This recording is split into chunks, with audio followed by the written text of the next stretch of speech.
Hello guys, welcome back to my channel. আশা করি তোমরা সকলে খুব ভালো আছো। আমিও খুবই ভালো আছি। আমি চলে এসেছি আমার একটা নতুন ভিডিও নিয়ে। তো আজকে তোমাদের সঙ্গে যেটা শেয়ার করব, এটা আজকে একটা হেয়ার স্টাইল তোমাদের সঙ্গে শেয়ার করব।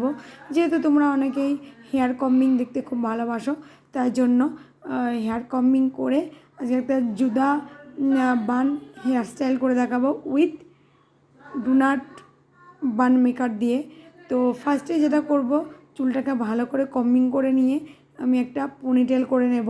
তো পনিটেল করে নেওয়ার পরে তারপরে আমি এই পনিটেলটাকে তোমার দুটো ভাগে ভাগ করব।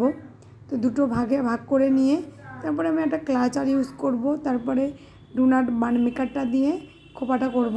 তো চলো তোমরা স্কিপ না করে দেখতে থাকো ভিডিওটা। আশা করছি তোমাদের ভিডিওটা ভালো লাগবে। তো গাইস, দেখতেই পাচ্ছ চুলটাকে আমি পনিটেল করে নিয়ে দুটো ভাগে ভাগ করে নিয়েছি। তো দুটো ভাগে ভাগ করে নিয়ে আমি এখানে একটা ক্লাচার দিয়েছি, মাঝ বরাবর একটা ক্লাচার দিয়েছি। ক্লাচার দেওয়ার পরে এই যে দেখতে পাচ্ছ ডুনার যে বান মেকারটা, সেটা আমি এই ক্লাচারের ওপরে সেট করেছি। তারপরে চারিদিকে 4টে কি 5টা ইউপিন দিয়ে ভালো করে সিকিওর করে নিয়েছি। অ্যাকচুয়াল আমার এই ইউপিন দিতে গিয়ে খুব প্রবলেম হয়, মানে আমি ইউপিনটা যখন পুশ করি তো তখন সেক্ষেত্রে এক চুলে গিয়ে বাঁধে, এই কিছু না কিছু একটা আমার প্রবলেম হয়। সো যাই হোক, আমি চারদিকে 4টে ইউপিন ইউজ করে নিয়েছি। তো ইউপিন ইউজ করে নেওয়ার পরে চুলটাকে দুটো তো ভাগে ভাগ করে নিয়েছিলাম, তোমরা তো দেখেছোই। একটা ভাগ আমি কি করেছি, ওই যে ডুনাট বান মেকারটার ওপর দিয়ে একটা ভাগ নিয়ে গিয়ে একটা সাইডে নিয়ে গিয়ে সেটাকে টুইস্ট করে ভালো করে একটা সাইডে ইউপিন আর তোমার ববি পিন দিয়ে ভালো করে সিকিওর করে নিয়েছি।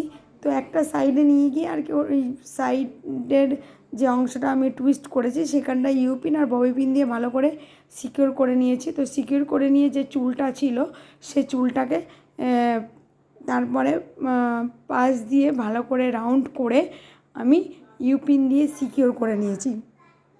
তো একটা ভাগের কাজ হচ্ছে এটাই, আর একটা ভাগ আছে দেখতেই পাচ্ছ। তো এই ভাগটা যেটা আছে, এই ভাগটাকে আমি কি করব, টুইস্টও করে নেওয়া যেতে পারে, আবার বিনুনিও করে নেওয়া যেতে পারে। তো আমি টুইস্ট করিনি, তখন টুইস্ট করলে সেক্ষেত্রে কী হয়, আমার বারবার চুলটা খুলে যায়। এই একটা আমার ভীষণই প্রবলেম হয়। তাই সেক্ষেত্রে আমি ঠিক করেছি যে এটা টুইস্ট করব না। টুইস্ট না করে আমি একটা বিনুনি করব। অ্যাকচুয়াল বিনুনি করলে কি হয়, আমার সুবিধা হয় চুলটা বাঁধতে। তাই সেক্ষেত্রে আমি এটাকে মানে একটা ভাগ যেটা আছে, তো সেই ভাগটাকে আমি বিনুনি করে নিচ্ছি, তোমরা দেখতেই পাচ্ছ। তো বিনুনি করে নেওয়ার পরে বিনুনিটাকে হালকা হালকা করে একটু লুজ করে নিয়েছি। একটু বেশি করে লুজ করলে ভীষণই ভালো হয়। তো আমি বেশি লুজ করিনি, মোটামুটি একটু লুজ করে নিয়েছি। তো লুজ করে নেওয়ার পরে তারপরে দেখতেই পাচ্ছ আমি নিচে দিয়ে নিয়ে গিয়েছি। অ্যাকচুয়াল ওপর দিয়ে নিলে ভালো লাগছিল না, তাই জন্য আমি নিচে দিয়ে বিনুনিটাকে ঘুরিয়ে নিয়ে গেছি, মানে রাউন্ড করে নিয়েছি। তো তারপরে আমি ইউপিন দিয়ে চারপাশে ভালো করে সিকিওর করে দিয়েছি, যাতে কোনোভাবে বানটা খুলে না যায়।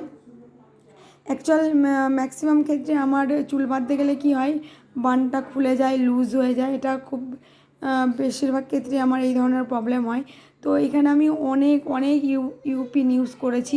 সকলের হয়তো সেটা নাও হতে পারে, যাদের একটু মিডিয়াম হেয়ার সেক্ষেত্রে হয়তো এত ইউপিন নাও লাগতে পারে। যাই হোক গাইজ, আমার ওপরের এই সাইডটা দিয়ে একটু চুলটা লুজ মনে হচ্ছিলো, তাই ওখানে আমি আরও একটা ইউপিন ইউজ করলাম। সো গাইজ, তোমরা দেখতেই পাচ্ছ আমি কিন্তু খোপাটাকে তোমাদের একদম সামনে থেকে দেখিয়ে দিচ্ছি। আর আমি এই খোপাটাকে সুন্দর করে সাজানোর জন্য একটা আর্টিফিশিয়াল গাজরা ইউজ করছি, একটা লাল রঙের গাজরা ইউজ করলাম। তোমরা এখানে স্টোন ইউজ করতে পারো, বা যদি অরিজিনাল যে জুঁই ফুলের মালা সেগুলো দেওয়া যায় তাহলে তো খুবই ভালো হয়। সো যাই হোক, আমার কাছে আর্টিফিশিয়াল যে গাজরাটা ছিল সেটা দিয়ে চুলটাকে সুন্দর করে সাজিয়ে নিলাম। আর গাইজ, ভিডিওটা এখানেই শেষ করলাম। তোমাদের সঙ্গে দেখাবে আবার অন্য কোনো নতুন ভিডিওতে। ততক্ষণে তোমরা ভালো থেকো, সুস্থ থেকো। বাই বাই বন্ধুরা। ভালো লাগলে একটা লাইক করো, কমেন্ট করো আর শেয়ার করো। So bye bye.